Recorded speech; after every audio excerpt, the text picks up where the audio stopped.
Now, the big question is this: in whatever topic you want to be an expert at. Yes, you choose a topic, you say, I want to be an expert in this X topic. I want to be good. I want to be excellent in, for example, machine learning, Internet of Things, blockchain. Do you want to be an employee engineer or an entrepreneur? So basically, as you can see here, most of the people after they graduate, they just write their CVs and then they start applying to companies they want to be employees. So this is 90, let's say 90% of the people go here, 90, maybe less, but like, or more, sometimes in some countries, 95% of the people go in this direction. Very few people go in the direction of entrepreneurship. Now, you can become as an engineer because you know the high-tech stuff and you are really good in these high technologies. It's in huge demand and there is a huge opportunity for you to become an entrepreneur because you know the technical stuff that's needed by the society, the community, and all what you need is to develop a nice application, a nice product that's needed by a certain group of people, and then just go and propose it to those people and you try to sell it. And if you can successfully do that, then you end up having a startup company. And this startup company, you apply for funding, you get funding, you improve it, you develop it, you become an independent business. And this it can become like a very big company in the future, like Turk Telecom. Who knows? Like Facebook. Facebook was a startup by undergrad students like you. Came up with a nice idea, presented it to the investors or to the people they trust, or just suggest to them, what do you think of, is it good, is it okay, can we get funding, we will work on it, we will devote our life for it. So this is how the process works. But like, let's explore the advantages and disadvantages of each route and see the differences between them. So here we have the advantages and disadvantages of employee engineer and an entrepreneur engineer. So advantages of the employee. If you want to be an employee, what are the advantages? Maybe the first advantage, you have holidays. You have in the weekend, you are not required to work. You may have holidays, you may have some leave benefits. You have guaranteed income every month. You are okay with the income that comes from your employer, usually small, just enough to make you survive so that you go back and work again. It's fixed working hours, but need to be available 24 hours for any emergency. Less responsibility. You are not responsible for other people. You are only responsible for yourself and your tasks, which are assigned to you by your boss. Now let's look at the advantages of the entrepreneur. The entrepreneur doesn't have the other previous advantages. The first advantage is independent and free from any boss, any company, anything. You are independent. You choose whatever you want to do. Second, growth in career and fulfilling your goals and aspiration. You can work on any topic you want. You can do whatever you believe in. You can implement your goals, apply them. Second, you have flexible working hours. It's up to you. You decide how much time you want to work, how much, where and what and from where. The ability to earn. Usually your income is not constrained by a salary or based on your hourly rate. It's up to you. It's up to the limit. The limit is the sky. You can make a product and sell it as many times as you want. You can have customers as many as you want. There is no limit. It's just the market that determines your limit. And change and exploration. You can, of course, explore in new technologies, in new domains, decide to work on some new ones. So you are the creators of your own destiny. The disadvantages of being an employee is dependency. You are always dependent on others in terms of salary or in terms of tasks and job. You are dependent on waiting for others to tell you what to do, and like sometimes the salary, this and that. Second is limited income. Your income is limited. No matter what you do, your income is usually doesn't change. If it changes very little. Limited development scope. You are just narrow-minded in just one domain. You cannot think of another domain because this is your job, this is your responsibility, and you are paid for doing this.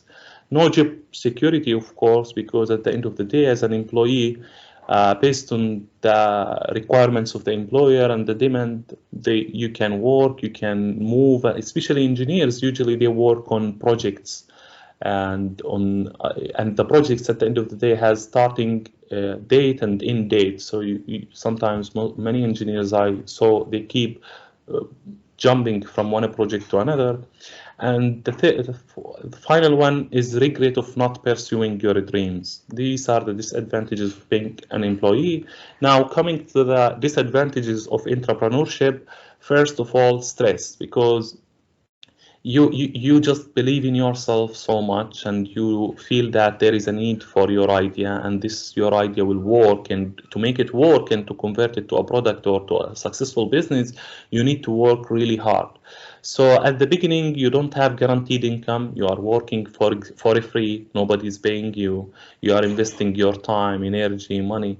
There is no boss to guide you. There is no colleagues for support. You and your team. You need to convince people with you to work for free. Just tell them, like, we have this idea. It's very great. The market is gonna like it. You need to be able to convince, and those will need to be able to sacrifice their time and money with you, because they have the option to go and work for other companies for a fixed salary. Why would we work for free for 2 years to be able to build something that's not sure to be successful? Like, for example, give you the example of Alibaba.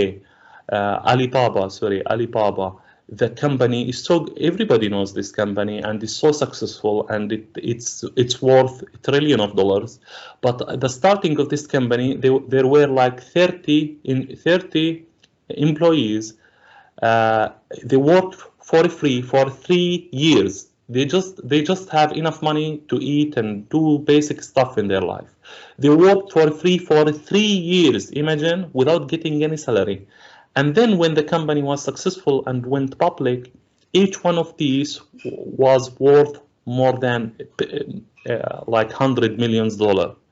Each one of those, imagine. So are you willing to do these sacrifices for that great opportunity, for that great advantage that you will get? So most of the people, usually 90% of them, many of them, they don't want this to happen. They cannot wait for 2 or 3 years to have some income. Investment, you need to invest money, time, efforts for many years before you start earning. Long working hours at the beginning of your business. It's not like 5 days a week, it's 7 days a week. It's not just 8 hours a day, it's 18 hours a day. You just eat, sleep, and work. That's it. Nothing, no social life, nothing, for 2 years at least, to make your stuff successful. Financial instability, especially at the starting phase, of course, because you are starting, you are putting your money, you are putting the investors' money, because you don't have any customers now. Now you are building, it's time to build. Of course, then there is the risk of failing. Of course, you can build a business, you can build a product, you think it's gonna be great and this and that, and you build some assumption. But sometimes the market surprises you, and you will find out that there is no product market fit, and it's very difficult to sell the product, and sometimes you may fail. So the risk of others witnessing your failure, the risk of debt, the risk of hungry competitors, the risk of bankruptcy, it's not for the light-hearted people. So it's tough. It's tough, but the reward is great. The reward is great. Now, with respect to failure is not what you think. Failure is not when you try and you cannot achieve your goal, and you feel that you failed achieving your goal. Failure, the definition of failure is this. Failure is not to keep trying, doing things to achieve your goal. So what does this mean? So if you tried one time and you failed, and you tried again, you are not a failure. In the second time you fail, you try third time, you are not a failure. You try again, you are not a failure. As long as you are trying, you are not a failure. Once you stop, if you stop, then you are a failure. This is how the entrepreneurship defines failure. It's not like one chance. Real world is not like this, because sometimes things work from the 10th time, the 20th time. Like Edison, how many times Edison created a bulb that didn't work? How many times? Thousands, I don't know, hundreds or thousands of times. But he said, when they told him you failed 99 or whatever, he said, no, I discovered 99 ways that don't work. And you should have this mentality when you go to entrepreneurship. It's not the mentality of an employee. So that's it for my presentation. I hope you enjoyed it. It was resourceful and useful and gave you some insight. This is my YouTube channel. If you want to connect with me, see what I'm publishing and some recent, I discussed some emerging technologies, some stuff usually I publish. So you can connect with me here. You can check our previous students project here. And if you have any questions or any comments or any feedback, you are welcome to